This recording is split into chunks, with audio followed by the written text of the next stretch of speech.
This poem, titled If by Rudyard Kipling, one of his most famous and revered works.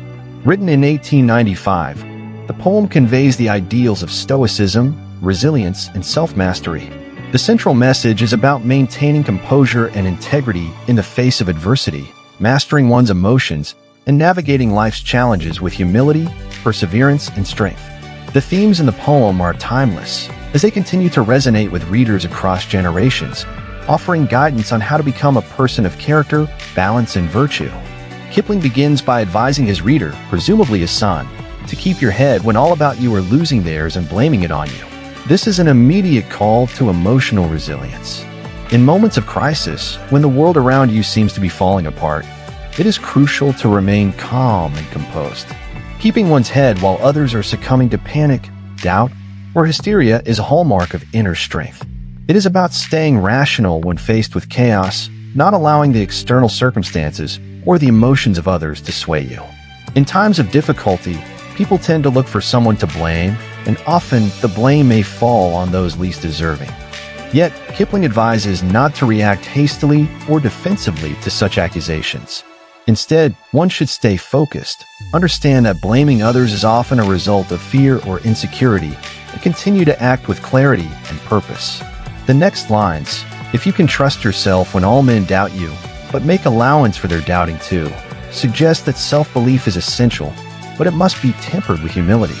To trust yourself means to have confidence in your own abilities, decisions, and judgments.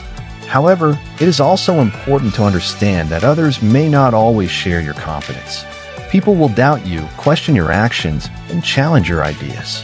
Kipling encourages his reader to not be discouraged by this doubt, but to acknowledge it as a natural response. After all, not everyone has the same perspective, experience, or knowledge.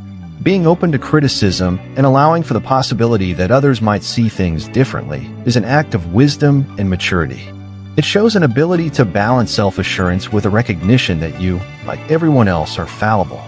Kipling then moves to the theme of patience and endurance with the lines, "If you can wait and not be tired by waiting."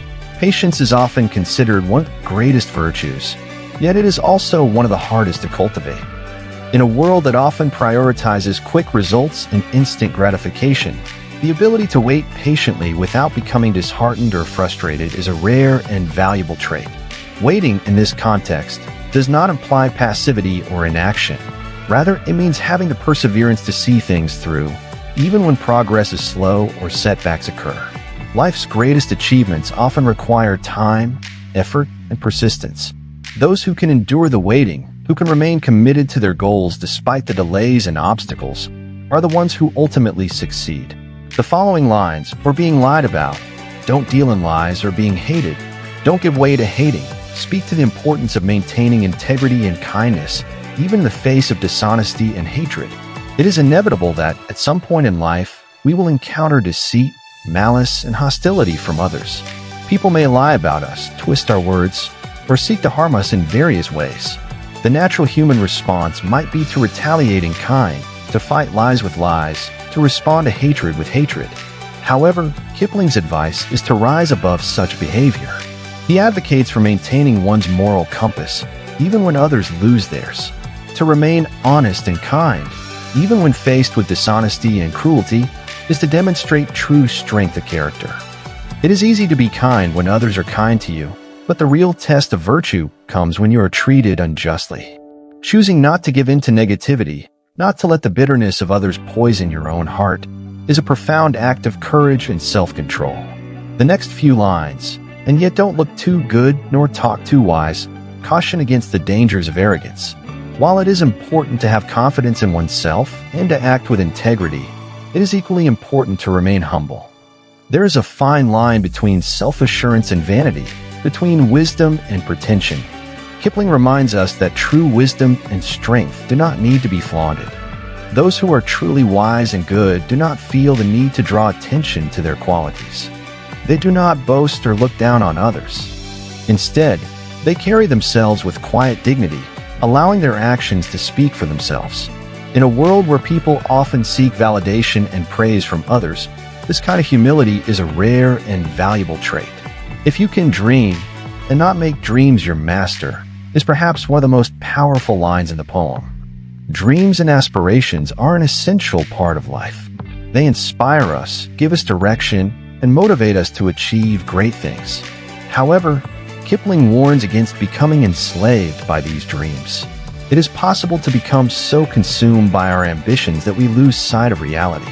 Dreams should inspire action, not paralyze us with unrealistic expectations. They should guide us, but not control us. This line speaks to the importance of balance, of pursuing our dreams with passion and determination, but also with a clear understanding of the effort, sacrifices, and limitations involved. Similarly, If You Can Think and Not Make Thoughts Your Aim addresses the balance between intellectual reflection and practical action. Thinking is essential. It allows us to plan, strategize, and make informed decisions. But thinking alone is not enough. Thoughts must be translated into actions. Otherwise, they remain abstract and unproductive. Kipling advocates for a harmonious relationship between thought and action. We must think carefully about our choices, but we must also have the courage to act on those choices, even when the outcome is uncertain. In the lines, "If you can meet with triumph and disaster, and treat those two impostors just the same," Kipling reflects on the fleeting nature of success and failure. Triumph and disaster are two extremes of human experience, often viewed as opposites, one representing success, the other failure. However, Kipling wisely points out that both are merely temporary states. They are imposters in the sense that they do not define us, nor do they have any lasting power over our lives unless we allow them to. Success and failure come and go, but our character remains. By treating both triumph and disaster with equanimity, by not becoming overly elated by success or overly despondent by failure, we maintain a steady course. This stoic approach enables us to navigate life's ups and downs with grace, knowing that neither triumph nor disaster is permanent. "If you can bear to hear the truth you've spoken, twisted by knaves to make a trap for fools," speaks to the harsh reality that not everyone will interpret our words or actions as we intend. People may misrepresent us, take our words out of context, or manipulate them for their own purposes. This can be deeply hurtful, especially when we have spoken or acted with honesty and good intentions. Yet, Kipling advises us to bear this with patience and understanding. The world is full of people who will distort the truth for their own gain, and there is little we can do to prevent it. What we can control is our response, whether we allow ourselves to be consumed by anger and frustration, or whether we rise above it, secure in the knowledge of our own truth. The next lines are, "Watch the things you gave your life to broken and stoop and build them up with worn-out tools," highlight the resilience required to rebuild after failure or loss. Life is unpredictable, and sometimes, despite our best efforts, the things we have worked for, our careers, relationships, dreams, fall apart. It is in these moments of loss and disappointment that our true strength is tested. Kipling urges us not to give up, but to pick up the pieces and begin again, even if the tools we have are worn out and inadequate. This process of rebuilding, though difficult, is testament to our resilience and determination. It is not the initial success that defines us, our ability to rise after failure, to start over when all seems lost. If you can't make one heap of all your winnings and risk it on one turn of pitch and toss, and lose and start again at your beginnings, and never breathe a word about your loss, speaks to the courage and detachment required to take risks in life. Success often involves taking chances, and sometimes those chances do not pay off. We may lose everything we have worked for in a single moment. Yet, Kipling advises us to accept such losses with grace and to begin again without complaint. Complaining or dwelling on our losses only holds us back. True strength lies in our ability to move forward, to continue striving even after we have faced setbacks. This resilience, this refusal to be defined by failure, is what ultimately leads to success. If you can force your heart and nerve and sinew to serve return long after they are gone, and so hold on when there is nothing in you except the will which says to them, "Hold on," is perhaps one of the most powerful lines in the poem. It speaks to the idea of perseverance in the face of extreme adversity. There will be moments in life when we feel completely exhausted, physically, mentally, and emotionally. In these moments, it may seem impossible to continue. Yet, Kipling suggests that even when we have nothing left, we can still rely on our willpower. The will to persevere, to keep going even when every part of us wants to give up, is what separates those who succeed from those who fail. This inner strength, this determination to keep moving forward despite the odds, is the essence of resilience. If you can talk with crowds and keep your virtue, or walk with kings, nor lose the common touch, speaks to the importance of humility and integrity, regardless of one's social status or circumstances. Whether we find ourselves among the masses or in the company of the powerful and influential, we must remain true to ourselves. Success, fame, or power should not change who we are. We should treat all people with respect and dignity, regardless of their position in society. Kipling advocates for a balance between confidence and humility, being comfortable in any situation, but never letting our surroundings dictate our behavior or values. The lines, "If neither foes nor loving friends can hurt you, if all men count with you, but none too much," emphasize the importance of emotional independence. While relationships are an essential part of life, we must not allow ourselves to be overly dependent on the approval or affection of others. Whether it is criticism from enemies or disappointment from friends, we should not let the opinions or actions of others dictate our sense of self-worth. This emotional resilience allows us to navigate the complexities of human relationships without losing ourselves in the process.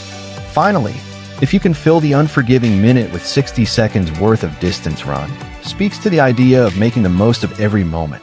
Time is a precious and finite resource, and Kipling urges us to use it wisely. Every minute of our lives is an opportunity to achieve something meaningful, to push ourselves a little further, to accomplish something of value. By fully committing ourselves to the task at hand, by giving our best effort in every moment, we ensure that we live our lives to the fullest. The poem concludes with the powerful lines, "Yours is the earth and everything that's in it, and which is more, you'll be a man, my son." Kipling suggests that by mastering these qualities, resilience, humility, perseverance, integrity, and emotional independence, one can achieve not only success in the material world, but also true maturity and fulfillment. The earth and everything in it represent the rewards of a life well lived, but the true prize is the personal growth and strength of character that come from facing life's challenges with courage and grace. In summary, It by Rudyard Kipling is a masterful reflection on the qualities that define true strength and character. The poem offers timeless wisdom on how to navigate the trials of life with resilience, integrity, and grace. It encourages us to stay calm in the face of adversity, to maintain our self-belief while remaining open to the perspectives of others, to be patient and enduring, and to treat both success and failure with the same level-headedness. It reminds us that life is not just about the external achievements we gain, but about the inner strength we develop through the challenges we face. By living according to these principles, Kipling suggests, we can achieve not only personal success, but also a deep sense of fulfillment and maturity.